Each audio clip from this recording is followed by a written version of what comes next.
ሰሞኑን ሶሻል ሚዲያ ላይ ሲዘዋወሩ በጣም ካስገረሙኝ መረጃዎች አንዱን ላጋራችሁ። ኤለን መስክ በትዊተር ገጹ አንድ መረጃ ፖስት ነበር። ያን ምን ይላል ላይ ገንዘብ ደስታን አይገዛም የሚል ፖስት ነበረ። ታዲያ በዚህ ብዙ ሰዎች ሪፕላይ ያደረጉ ሪስፖንስ እየሰጡት ነበረ። ዜናዎች ሁሉ እየተዘገቡ ነበረ።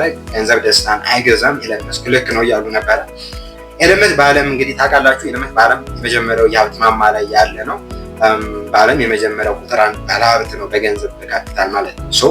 ኤለን መስክ እንግዲህ ይሄ ቤዚክ የሚባለው ይሄ አለ የሀብት ይሄ ሌቭል አለው እና የሰው ፍላጎት ምናምን የሚባል እንትን ሌቭሎች ፒራሚድ እንትን አለው እና እሱ ያንን አልፎ ምናምን ሂዷል። ለሱ በቃ ምንም አየው ገንዘብ ደስታን ለሱ አይሰጠውም። ምክንያቱም የሚፈልገውን ነገር በቃ አልፏል።